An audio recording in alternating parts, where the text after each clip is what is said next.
على رسوله والنبي الأمين الكريم الرؤوف الرحيم وعلى آله وأهل بيته الطيبين والطاهرين والمعصومين الأجمعين خصوصا على سيدنا غوث الأعظم على جده النبي عليه الصلاة والسلام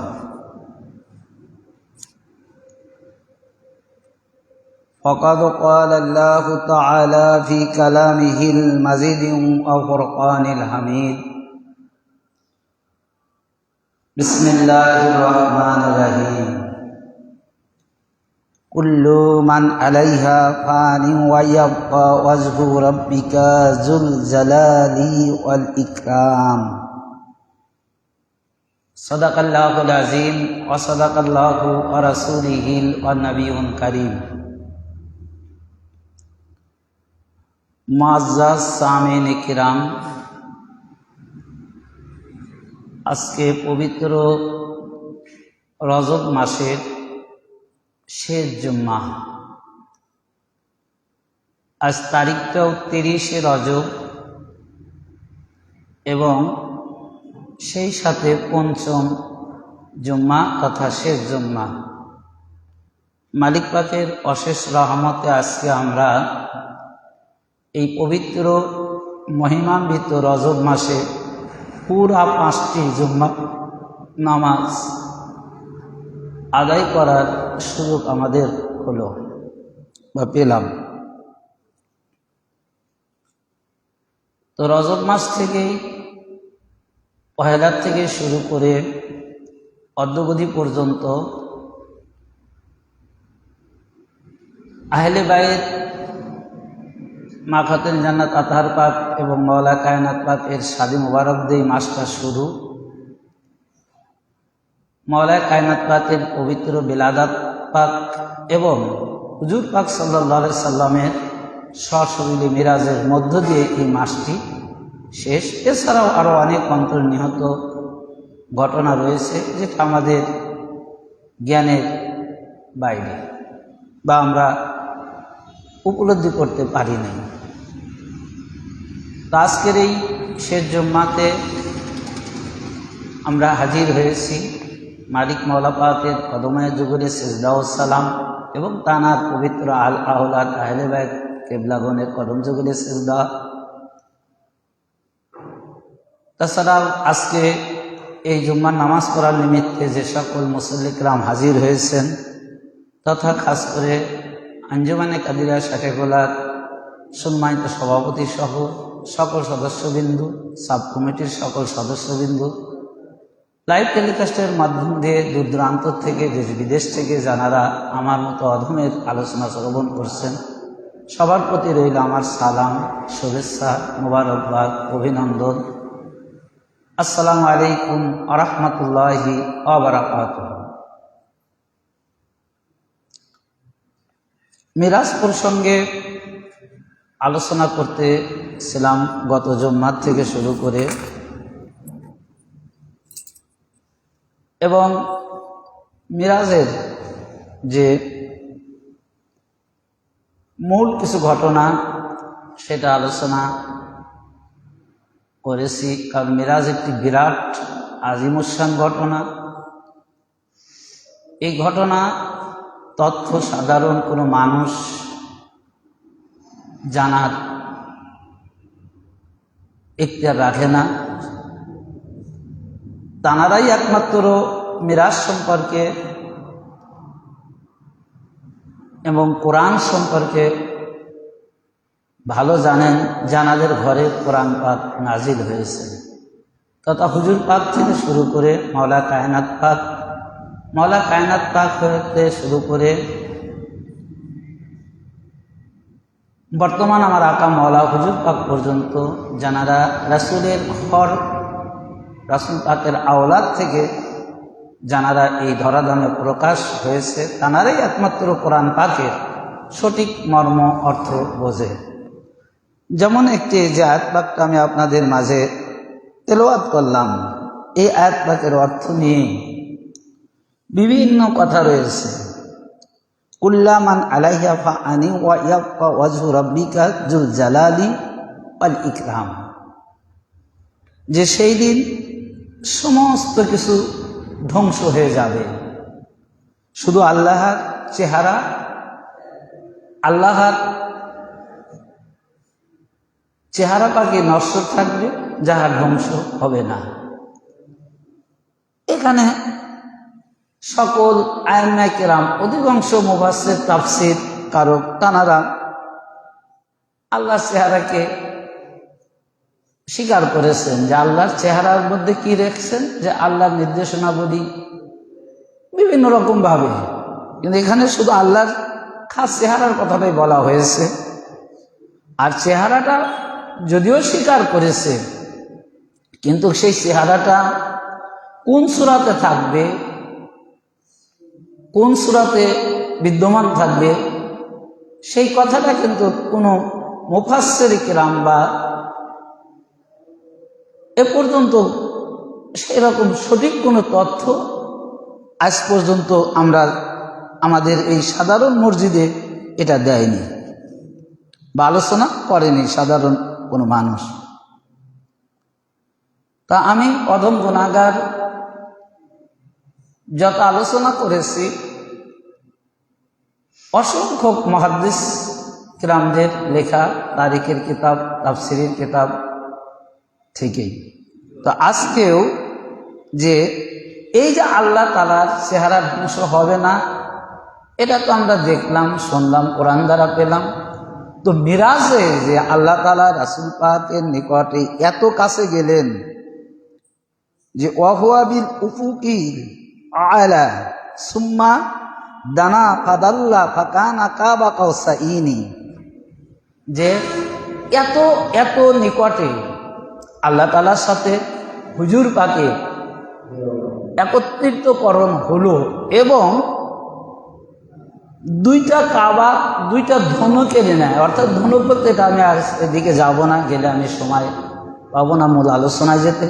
তো এক কথায় একেবারে দুটি দেহ একেবারে অতি নিকটে হবার পরে অনেক কথাবার্তা হয়েছে।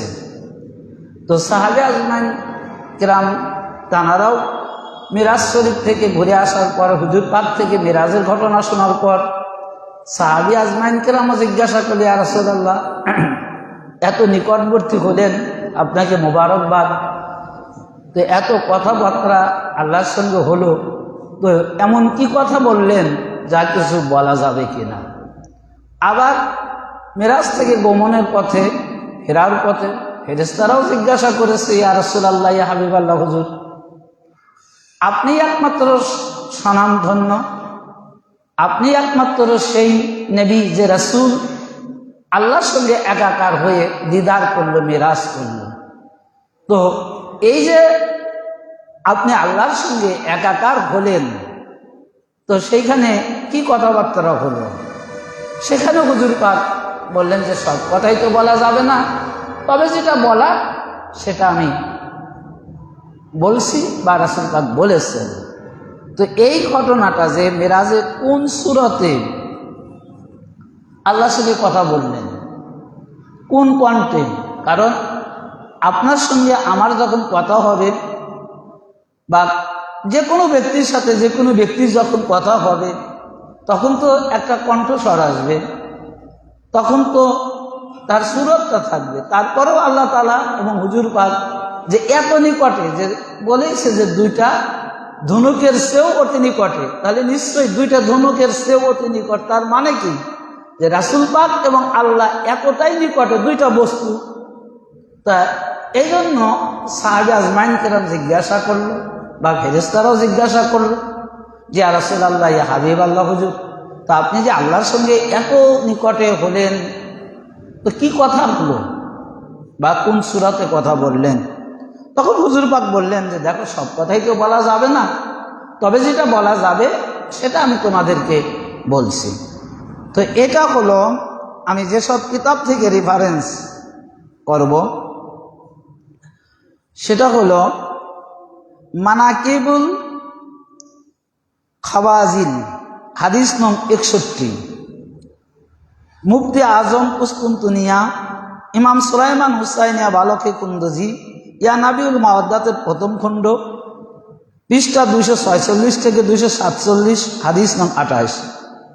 ইমাম মুসনাদ আবু ইয়ালা দ্বিতীয় খণ্ডে 53 পৃষ্ঠা। এই কয়েকটি কিতাব ছাড়াও আরো অসংখ্য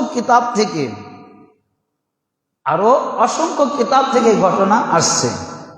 তা হাদিসের রাবি হযরতে আব্দুল্লাহ ইবনে ওমর, যিনি হুজুর পাক সাল্লাল্লাহু আলাইহি সাল্লাম হতে বর্ণনা করেছেন এবং হুজুর পাকের নিকট তিনি বলতেছেন যে আমরা হুজুর পাকের কাছে নিকটে জানতে চাইলাম যে ইয়া রাসূলুল্লাহ, ইয়া হাবিবাল্লাহ, হুজুর আপনি আল্লাহর সঙ্গে দিদার করলেন, যে কথা বললেন, মোলাকাত করলেন, তো ওই সময় আল্লাহ কোন সূরতে আল্লাহকে দেখলেন, কার কণ্ঠে, কার ভাষা আল্লাহর সাথে কথা বললেন? তো তখন হুজুর পাক বলতেছেন যে আমি যে সূরাতে কথা বলছি, যে কণ্ঠে আল্লাহ থেকে আমার নিকট কথা এসেছে, সেই কণ্ঠ হলো হযরতে আলী ইবনে আবি তালিব আলাইহিস সালাম। অর্থাৎ রাসূল পাক বলতেছেন যে আমি আলীর কণ্ঠেই কথা বলেছি, আমি আল্লাহর সঙ্গে যে কথা বলেছি, আল্লাহর সঙ্গে যে আমার দিদার হয়েছে, তো আমি যে কণ্ঠে কথা বলছি সেই কণ্ঠটা শুধুমাত্র কার কণ্ঠ? যে মওলা কায়নাত পাক হযরতে আলীর কণ্ঠে আমি কথা বলেছি। এই ঘটনার মধ্যে মুহাদ্দিসে আজিম তারা তো বর্ণনা করেছে, অসংখ্য হাদিস দ্বারা এটা প্রমাণিত। অতঃপর মহান আল্লাহ তাআলা বললেন আমার সাথে, অতঃপর আল্লাহ বলেন যে ইয়া রাসূলুল্লাহ, আপনি যখন আমার নিকটবর্তী হলেন, তা এই যে কেন আলীর সঙ্গে কথা বললেন, এ ঘটনাটাও তুলে ধরেছেন। যে যখন রাসূল পাক আল্লাহর সান্নিধ্য লাভ করলেন এবং রাসূল পাক যখন আল্লাহর সাথে কথা বলছেন, তখন তিনি মওলা কায়নাত পাকের কণ্ঠ পাচ্ছেন। তো তিনি জিজ্ঞাসা করলেন আল্লাহকে, রাসূল পাক বলতেছেন যে আমি রাসূল আল্লাহকে জিজ্ঞাসা করলাম যে ইয়া রব্বুল আলামিন, আমি কার সাথে কথা বলছি? আমি যে কণ্ঠটা শুনতে পাচ্ছি, এটা তো হুবহু আমার পরিচিত কণ্ঠ, এটা তো একেবারে আমার জানা কণ্ঠ। আমি কি মওলা কায়নাত পাক আলীর সঙ্গে কথা বলছি? তখন আল্লাহ তাআলা বললেন যে আপনি যখন আমার নিকটে আসলেন, আজকে দেখেন মিরাজের মারেফত কি, মূল তথ্য কি, এই মূল তথ্যগুলো থেকে আমরা আজকে না জানার কারণেই আজ আমাদের মধ্যে এত ফিতনা। আজকে যদি আমরা সঠিক বস্তুগুলো জানতে পারতাম, তাহলে কিন্তু আমাদের মাঝে এত ফিতনা থাকতো না। মানি না মানি সেটা পরের কথা, কিন্তু ফিতনা থাকতো না। তো আল্লাহ রাব্বুল আলামিন কে হুজুর পাক জিজ্ঞাসা করতেছেন যে আমি কার সাথে কথা বলছি? এ তো মওলা আলীর কণ্ঠ, আমি আলীর সাথে কথা বলছি না আল্লাহর সাথে কথা বলছি? তা আল্লাহ বললেন যে না, আপনি আমার সাথেই কথা বলছেন। এবং বলার পরে আল্লাহ তাআলা বলতেছেন যে ইয়া রাসূলুল্লাহ, ইয়া হাবিবাল্লাহ, হুজুর আপনি যখন আমার নিকটে আগমন করলেন, আপনি যখন আমার নিকটে আসলেন, তখন আমি আপনার হৃদয়ের মধ্যে দেখতে পেলাম, আপনার অন্তরের মধ্যে দেখতে পেলাম, গোটা অন্তরে, গোটা হৃদয় জুড়ে একমাত্র মওলা কায়নাত পাক আলীর ভালোবাসা ছাড়া আর কোনো বস্তু নাই। এ কার কথা? আল্লাহর কথা। আল্লাহ বলতেছেন যে আপনি যখন আমার নিকটে আসলেন, আমি আপনার অন্তরের দিকে দেখলাম, আমার কুদরতি নজর দ্বারা, চেহারা দ্বারা, চোখ দ্বারা দেখলাম যে আপনার অন্তর জুড়ে শুধু কি আছে? মওলা আলী আর মওলা আলী ভালোবাসা, আর কোনো ভালোবাসা নেই। তো আপনি যাকে এত ভালোবাসেন, আপনার হৃদয়ের জুড়ে যার মহব্বত রয়েছে, তা আমি কি তার কণ্ঠে ছাড়া, তার স্রোতে ছাড়া কথা বলতে পারি?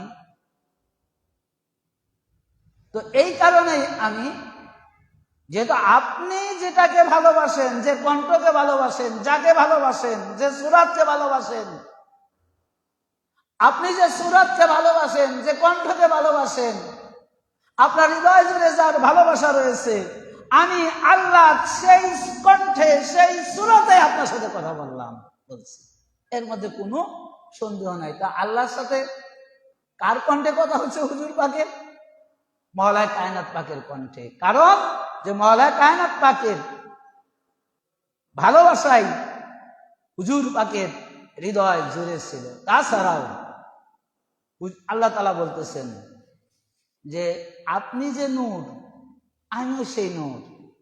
আর আপনি বলেছেন যে আলিউম নূর এবং আমার নূর এটা একই নূর। তো যেখানে আমার নূর, আপনার নূর, আলীর নূর এক, সেখানে আর কে আসতে পারে? সেখানে কে আসতে পারে? তো সুতরাং নূরের সাথে নূরই মিশতে পারে, নূরের সাথে নূরই একাকার হতে পারে। কারণ যদি অন্য কোনো বস্তু আসতে পারত, অন্য কোনো বস্তু যদি আমার এই সাথে দিদার করার ক্ষমতা রাখতো, তাহলে জিবরিল আলাইহিস সালাম আসতো। কারণ জিবরিল আলাইহিস সালাম সিদরাতুল মুনতাহা পর্যন্ত এসেছে, থেমে গেছে, এক কদম আগাইতে পারে নাই, আমার নূরের তাজাল্লি সে বরদাস্ত করতে পারে নাই। এবার গত আলোচনা করেছি, সিদরাতুল মুনতাহা পর্যন্ত কে ছিল? হযরতে জিবরিল আলাইহিস সালাম ছিলেন। তো এখন যদি কোনো ব্যক্তি এগুলো অস্বীকার করে, ইনকার করে, এই যে নিঘুর মেরাজের সত্য মূল কথা, তাহলে ওই ব্যক্তি কি করে সঠিক ধর্ম পাবে? কি করে সত্য পাবে? কারণ সত্য তো কোরআনের ভাষা, কোরআনের কথা একমাত্র আল্লাহর ছাড়া কেউ এটা ভাষা কেউ বোঝে না। এবং আল্লাহ যাদের উপর এই কোরআন নাজিল করেছেন তারাই এই কথাগুলো বোঝে। না বুঝলে কি আর আল্লাহ তাআলা তাদের উপর নাজিল করতেন? রাসূল পাক যদি আল্লাহর কথাই না বুঝতো, আল্লাহর ভাষাই না বুঝতো, তাহলে রাসূল পাকের উপর কোরআন নাজিল করলো কেন? রাসূল পাক আল্লাহর ভাষা বোঝেন, আল্লাহর কথা বোঝেন বিদায়ী আজকে আল্লাহ তাআলা হুজুর পাকের উপর আল্লাহর কোরআন নাজিল করেছেন। তো এই মেরাজের সঠিক তথ্য, মেরাজের সঠিক ফয়সালা একমাত্র সালফিন আরেফিন, সেই সালফিন, সেই আরেফিন, সেই সালিহিন, সেই সিদ্দিক, তানারাই একমাত্র যারা হুজুর পাকের ঘরওয়ালা, হুজুর পাকের সান্নিধ্য থেকে যারা এই দুনিয়ার জিন্দেগিতে প্রকাশ করেছে, তানারাই একমাত্র মেরাজের মূল মারেফত আলোচনা করেছেন, কোরআন পাকের মূল আয়াতগুলো আলোচনা করেছেন। এছাড়া অন্য কোনো ব্যক্তি বা অন্য কোনো লেখকের পক্ষে এটা সম্ভব হয়নি। যার কারণে মওলা কায়নাত পাকের একটি রাকব ওয়াজহুল্লাহ, ওয়াজহুল্লাহ মানে কি? আল্লাহর চেহারা। ওয়াজহুল কারিম অর্থাৎ সেই পদমর্যাদা, সেই সম্মানিত, সম্মানওয়ালা চেহারা মওলা কায়নাত পাক। তো আল্লাহ তাআলা কোরআন পাকের মধ্যে এই যে বললেন, কুল্লু মান আলাইহা ফানিউ আইয়াবকা ওয়াজহু রাব্বিকা যুল জালালি ওয়াল ইকরাম। একমাত্র আল্লাহর চেহারা ছাড়া, একমাত্র আল্লাহর সেই জ্যোতি নূর মোবারক চেহারা ছাড়া সকল কিছু ধ্বংস হয়ে যাবে, একমাত্র বিদ্যমান থাকবে আল্লাহর চেহারা। একমাত্র কি বিদ্যমান থাকবে? আল্লাহর চেহারা। এখানে আমি আরেকটি ঘটনা বলি। এই যে আল্লাহ নূর, এই নূরটা, নূরের মূল ফাউন্ডেশন কি? কোথা থেকে নূর আসবে? এই নূরের মূল ফাউন্ডেশন হলো মা খাতুনে জান্নাত আতহার পাক ফাতিমা সালামুল্লাহ, তানার থেকে যত নূর এই ধরাধাম আগমন করবে, যত, অর্থাৎ এই কিয়ামত পর্যন্ত সকল নূরের মূল ফাউন্ডেশন, মূল ভিত্তি হলো মা খাতুনে জান্নাত আতহার পাক। তো সেই ফাউন্ডেশন থেকে কিয়ামত পর্যন্ত এই ধরাধামে আল্লাহ নূর আসবে, এবং যেদিন কিয়ামত অর্থাৎ এই দুনিয়া যেদিন প্রলয় হয়ে যাবে, অর্থাৎ দুনিয়ার কোনো অস্তিত্ব থাকবে না, সেদিন একমাত্র অস্তিত্ব থাকবে আল্লাহর চেহারা। তো এখন আপনারা বলেন যে আল্লাহর চেহারাটা কোন সূরতে, কোন আকারে এই ধরাধামে অস্তিত্ব থাকবে? আপনারাই বলেন যে কোন সূরাতে থাকতে পারে।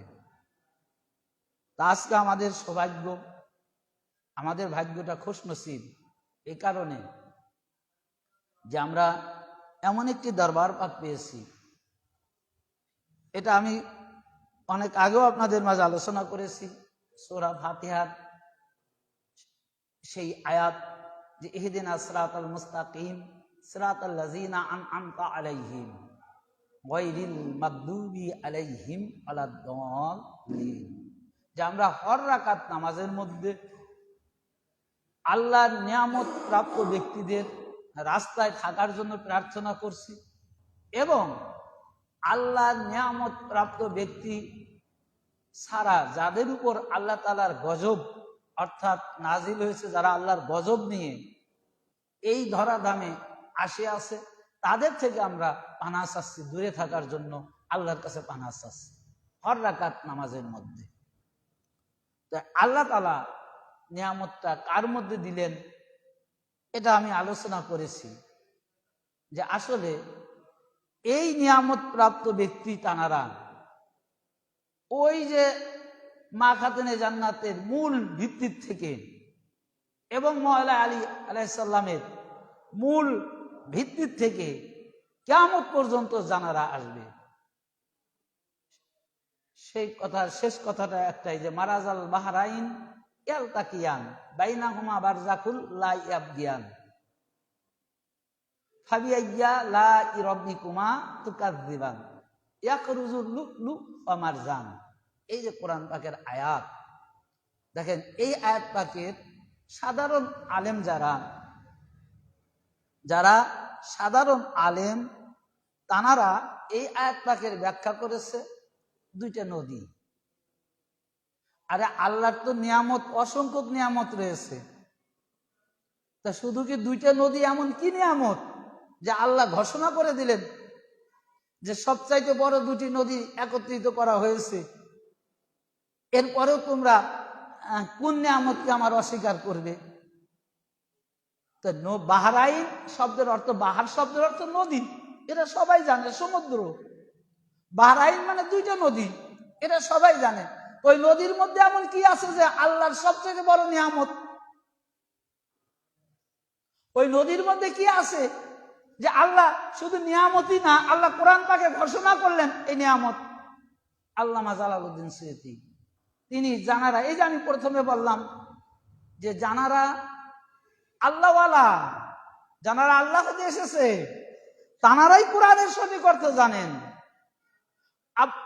এই হাদিসের এই আয়াত পাকের ব্যাখ্যায় সাধারণ আলেমরা, সাধারণ মাওলানারা, সাধারণ মুফতি মুফাসসিররা দুইটা নদীকে বুঝাইলেও সালেফিন, আরিফিন, সিদ্দিকিন তানারা যারা আহলে বায়তের অনুসারী, আহলে বায়তের ঘরওয়ালা, যে ঘরে কোরআন নাযিল হয়েছে, সেই ঘরের আওলাদগণের আয়াত পাকের ব্যাখ্যা করেছেন যে এই নদী সাধারণ দুনিয়ার কোন নদী নয়, এই নদী হচ্ছে একটা বিলায়েতের সম্রাট মওলা আলী আলাইহিস সালাম এবং একটা নবুয়তের ঘরে, যে আল্লাহ তাআলা জান্নাত থেকে যে নূর এই জগতের মধ্যে প্রকাশ করেছেন, সেই নূরে মুহাম্মাদের, নূরের আওলাদ পাক, নূরে মুহাম্মাদের কলিজার টুকরা ফাতিমা সালামুল্লাহ আলাইহা, অর্থাৎ এই দুইটা নদীকে সবচাইতে বড় নিয়ামত।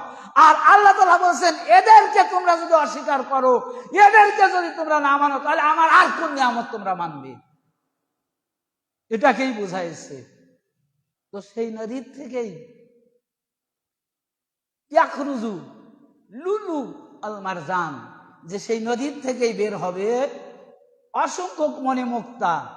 অর্থাৎ এই আয়াত পাকের মারেফাত মূল অন্তর্নিহিত কথা হলো যে সেই মণিমুক্তা, আরে ভাই মণিমুক্তার জন্য আজকে নদীর থেকে বের হবে, অথচ রাসূল পাক 5টা নদীর কথা অভয় দিয়ে ভবিষ্যৎবাণী করে গেছেন যে 5টা নদীর ভূগর্ভের থেকে এত খনিজ সম্পদ স্বর্ণ মণিমুক্তা বের হবে যা পৃথিবীর মধ্যে আর কোথাও বের হবে না।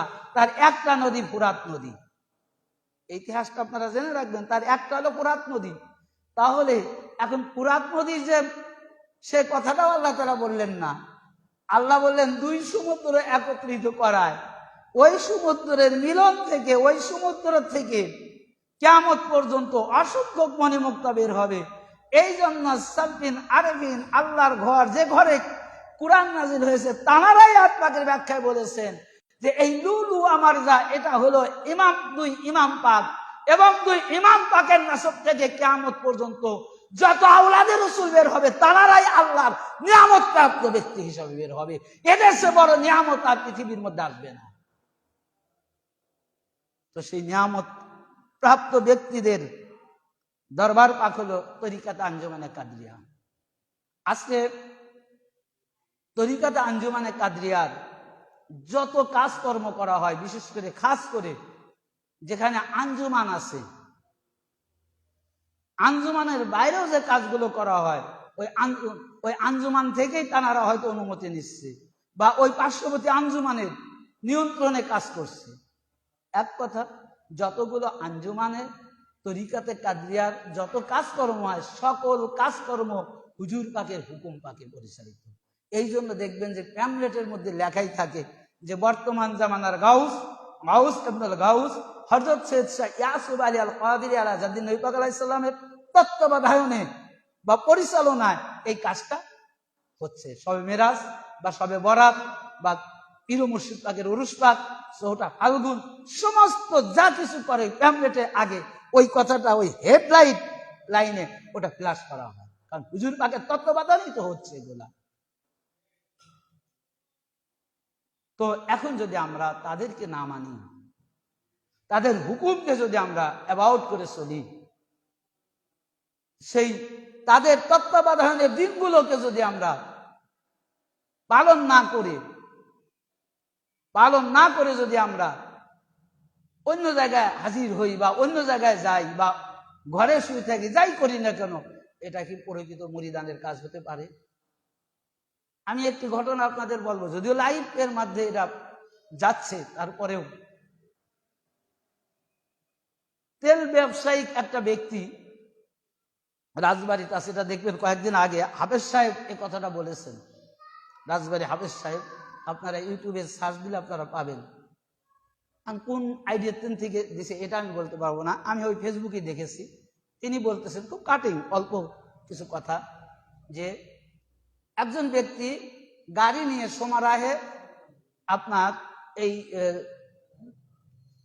রাজশাহী শাহ মাকদুম রহমতুল্লাহ আলাইহির মাজারে যাইতেন। তো উনি ছোট হুজুর পাককে জিজ্ঞাসা করছে যে আচ্ছা, আমি তো ওখানে যাই প্রতি বছরে গাড়ি নিয়ে, তো হুজুর আমি এবারও কি যাব? এখন যে কোনো ভাবেই হোক উনি জিজ্ঞাসা করছে। জিজ্ঞাসা করার পরে তো হুজুর পাক বলছে, তুমি কি এর আগে গিয়েছো? বলে গিয়েছি। বলে জিয়ারত করেছো মাজার? যেহেতু মাজার জিয়ারত করা তো এটা অবশ্যই ভালো কাজ, কারণ আমার হুজুর পাকরা করেন। আর এই বাংলার জমিন তো অলিদেরই জমিন, তো অলিদের মাজার জিয়ারত করবো না? অবশ্যই করতে হবে, এটা ভালো কাজ। তারপরে হ্যাঁ করেছি। বলতে করেছো তো আর কি দরকার আছে? এই পর্যন্তই। তিনি নিজে বললেন যে তখন আমি গাড়ি ফেরত দিয়ে দিলাম, আর এ পর্যন্ত যাই না। তো হুজুর পাকরা কোথাও যাইতে সরাসরি নিষেধ করে না, যাওয়া ভালো কাজ, কিন্তু এই ভালো এই নয় আমার নিজের অনুষ্ঠানকে বাদ দিয়ে, হুজুর পাকদের কাজকর্ম বাদ দিয়ে, আমাদের নিজস্ব প্রতিষ্ঠানকে ত্যাগ করে আজকে শবে মিরাজ সবচাইতে উত্তম নিয়ামতপূর্ণ রজনী ছিল, অর্থাৎ 27শে শবে মিরাজ, যে রজনীতে স্বয়ং আল্লাহ রাব্বুল আলামিন রাসূল পাককে সবচাইতে নিকটবর্তী নিয়েছে, এবং রাসূল পাকের এই ধরাধামে কিয়ামত পর্যন্ত কানারা এই ধরাধামে নিয়ামত রাজি হিসাবে, আল্লাহর চেহারা হিসাবে এই জগতে কানারা প্রকাশ পাবে। তার বহির প্রকাশ ঘটেছে 26শে রজব দিন গত 27 তারিখের রজনীতে। এটা আল্লাহ তাআলা দেখা দিয়েছেন, যেটা আমি পূর্বেই যে ঘটনাটা আপনাদের মাঝে আলোচনা করলাম, যে রাসূল পাকের অন্তর মোবারকে, রাসূল পাকের হৃদয় মোবারক জুড়ে শুধু মওলা আলীর ভালোবাসা ছিল, মওলা আলী আলাইহিস সালামের নাম লেখা ছিল, মওলা আলী আলাইহিস সালাম রাসূল পাকের গোটা অন্তর গোটা হৃদয় জুড়ে ছিল, যার কারণে আল্লাহ তাআলা হুজুর পাককে ওই ভালোবাসার বহিঃপ্রকাশ হিসাবে মওলা কায়নাত পাকের কণ্ঠে তার সুরত আল্লাহর সাথে কথা বললেন, আল্লাহ রাসূল পাকের সাথে কথা বললেন। এমনি এমনি বলেননি। আমি যদি আপনাকে বুঝতে পারি যে আপনি এটা চাচ্ছেন, তা আমার কি উচিত হবে? ওইটাই তো দেওয়া নাকি? আমি যদি বুঝতে পারি যে আপনি আমার কাছে এইটা চাচ্ছেন, আমার উচিত কি হবে? ওটাই দেওয়া। তো ওটার বিপরীত আরো যত ভালো কিছু দিলে আপনি খুশি হবেন? কখনো হবে না। তো আল্লাহ জানেন যে আমার মাহবুবের হৃদয় জুড়ে মওলা কায়নাত পাকের ভালোবাসা, আমার মাহবুবের অন্তর জুড়ে মওলা কায়নাত পাকের নাম লেখা, আমার মাহবুবের অন্তর জুড়ে শুধু মওলা আলী আর মওলা আলী। সুতরাং আমি আল্লাহ যদি আজকে নিজস্ব সূরাতেও আমার হাবিবের সাথে কথা বলি, আমি আল্লাহ যদি আজকে আমার নিজস্ব কণ্ঠেও যদি আল্লাহ আমার হাবিবের সাথে কথা বলি, তবু আমার হাবিব খুশি হবে না। কারণ আমার হাবিব চান মওলা আলীর চেহারা, মওলা আলীর কণ্ঠ চান আমার হাবিব। যার কারণে হুজুর পাক যেটা চেয়েছেন সেটা নিয়েই তো কথা বলবেন, সেটা নিয়েই তো কথা বলবে, অন্য কোনো কিছু নিয়ে তো কথা বলতে পারে না। এই মেরাজ অস্বীকার করবে। অসংখ্য মুহাদ্দিস তারিখের কিতাব থেকে এই ঘটনা আমি আপনাদের মাঝে উল্লেখ করলাম। আমাদের দরবার পাকের কথা নয়, দেওয়ানে জামালের কথা নয়, আমাদের কোনো মুফতি মাওলানাদের কথা না। এটা সবচাইতে প্রসিদ্ধ মুহাদ্দিস যাদের কিতাব না পড়লে কোনো ব্যক্তি মাওলানা মুহাফফিজ হতে পারে না। তাদের কিতাবের রেফারেন্সে এই কথাগুলো আমি আলোচনা করলাম। তো এখন বুঝে নেন যে আমরা কোন দরবার পাক পেয়েছি। ইহদিনাস সিরাতাল মুস্তাকিম তো পেয়েছি, এবং সেই সিরাতাল মুস্তাকিম, সেই রাস্তা, যে রাস্তার উপর আল্লাহর নিয়ামত প্রাপ্ত ব্যক্তিরা পরিচালনা করছেন, যে রাস্তায় আসলে সঠিক তথ্য পাবেন, যে রাস্তা আসলে কোরআনের মূল তথ্য পাবেন, এটা সেই রাস্তা, সেই ব্যক্তি দ্বারা পরিচালিত যিনি আল্লাহর ওয়াহাদানিয়াত নূর থেকে এই ধরাধামে আগমন করেছেন। সেই নূরওয়ালা, সেই নূরের ঘরের আওলাদ, সেই নূরের টুকরা। যেমন গত মিরাজ রজনীতে খেরকার কথা বললাম, যে জান্নাতের থেকে আল্লাহ তাআলা খেরকা দিয়েছেন হুজুর পাককে। আরে ভাই, ওই খেরকা কেন দিয়েছেন? যিনি সঠিক নিয়ামত প্রাপ্ত ব্যক্তি, যিনি নিয়ামত প্রাপ্ত ব্যক্তি দ্বারা যে রাস্তা পরিচালিত আল্লাহ করবে, আল্লাহর ওয়াহাদানিয়াতের রাস্তা, সিরাতাল মুস্তাকিমের রাস্তা, যার দ্বারা পরিচালিত হবে, সেই সঠিক ব্যক্তিকেই ওই খেরকা একমাত্র পাবে। আর তিনি, যিনি বর্তমান ওই খেরকার মালিক, তিনি হলেন আমার আকা মাওলা হুজুর পাক হযরত সৈয়দ শাহ ইয়াকুব আলী আল কাদেরী আলাইহি নবী পাক সাল্লাল্লাহু আলাইহি ওয়াসাল্লাম। সে তার নিজের থেকে পায়নি, তার পূর্বপুরুষের ঘর থেকে পেয়েছে, তার পূর্বপুরুষের ঘর থেকে পেয়েছে। রাসূল পাক মাওলা আলী আলাইহিস সালামকে দিয়েছেন, মাওলা কায়নাত পাক দিয়েছেন তার সন্তান, তার সন্তান দিয়েছেন তার সন্তানকে। এমনি করতে করতে, অর্থাৎ পিতৃত্ব সম্পদ হিসাবে এই বিলায়তি খেরকা আমার হুজুর পাক পেয়েছে। তো তার চেয়ে বড় নিয়ামত আর কিছু হতে পারে ভাই? তার হুকুমের চেয়ে আর বড় কিছু হুকুম হতে পারে? তিনি যেটা বলবে সেটাই আমাদের কোরআন, যিনি যেটা বলবে ওটাই আমাদের দলিল। হ্যাঁ, আমরা কোরআনের কি বুঝবো? আমরা কোরআনের কি বুঝবো ভাই? কোরআন পড়ার মতন ক্ষমতা আমাদের আছে নাকি? কোরআনের ব্যাখ্যা তো দূরের কথা, কোরআনের তাফসীর তো দূরের কথা, কোরআন সঠিক করে আজ পর্যন্ত আমরা পড়তেই পারি না ভালো করে। এ ক্ষমতা আমাদের নেই। আমাদেরকে যতটুকু ক্ষমতা দিয়েছেন মালিক পাক দয়া করছেন, তারা নেগাহ করণে এই অধম গুনাহগার আজ সহ যারা আমাদের তরিকা পাকের আলোচক, তারা হুজুর পাকদের দয়ায় কিছুটা হলেও তারা আলোচনা করতে পারে। তাছাড়া তাদের এত জ্ঞান না যে তারা কোরআন বুঝবে, কোরআনের মর্মার্থ বুঝবে। কোরআন খুব কঠিন ভাষা, কোরআন আল্লাহ বাণী। তো সেই জন্য আমি আপনাদের অনুরোধ করব ভাই, যে আমরা আজকে সঠিক দরবার পাক পেয়েছি, ইহদিনা সিরাতাল মুস্তাকিম পেয়েছি। আমরা প্রত্যেকেই চেষ্টা করব, আমরা মানুষ, আমাদের ভুল ত্রুটি আছে, আমরা ভুলের ঊর্ধ্বে নয়, কিন্তু আল্লাহ তাআলা আমাদের জন্য একটা রাস্তাও দেখা দিয়েছেন, যে বান্দা যখন ভুল করবে তখনই আমার কাছে সিজদায় করে কাঁদবে, তওবা করবে। এবং সর্বপ্রথমে আসলে শেষ কথাটা, যখন এই অনেক তাফসীরের কিতাব থেকে যখন আদম আলাইহিস সালামের চোখ খুললেন, তখন যে নাম পাকগুলো দেখলেন, পাক পাঞ্জাতন, ওই সময় আল্লাহ তাআলা শিক্ষা দিয়ে দিলেন, ওই সময় শিক্ষা দিয়ে দিলেন, যখন আদম আলাইহিস সালাম প্রশ্ন করি, ইয়া রাব্বুল আলামিন, আপনি কি আমার পূর্বে কোনো মানুষ সৃষ্টি করেছেন?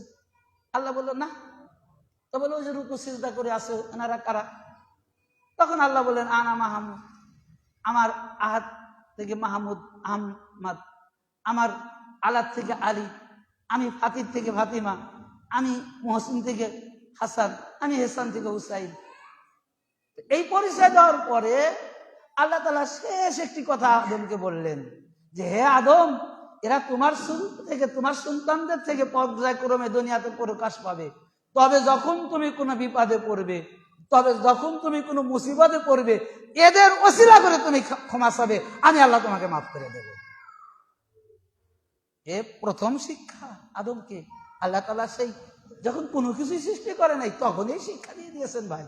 আমাদের কথা না, আল্লামা জালালউদ্দিন সুয়ুতী তিনি তার কিতাবের মধ্যে এনেছেন যে প্রথম শিক্ষা দোয়া, প্রার্থনা, ক্ষমার শিক্ষা তাদের উসিলা। তো সেই জন্য ভাই, আমরা ভুল করতে পারি, তা আমাদের ভুল থেকে ক্ষমার দোয়া আল্লাহ তাআলা শিখা দিয়েছেন। আমরা পাক পাঞ্জাতনের উসিলা করে, বর্তমান জামানার আমার আকামওয়ালার উসিলা করে আমরা ক্ষমা চাবো। এটাই আমাদের কাজ, এটাই আমাদের ইবাদত, এটাই আমাদের মূল ইবাদত এবং মূল আকীদা থাকতে হবে। আল্লাহ রাব্বুল আলামিন আমাদের আপনাদের সবাইকে তৌফিক আতা ফরমাক। আমরা প্রত্যেকেই যেন আলে রসুল, রসুল পাকের গোলাম হয়ে এই দুনিয়ার জিন্দেগি থেকে যেন শেষ বিদায় নিতে পারি। সবাই বলুন আমিন। ওয়া মা তাওফিক ইল্লা বিল্লাহ।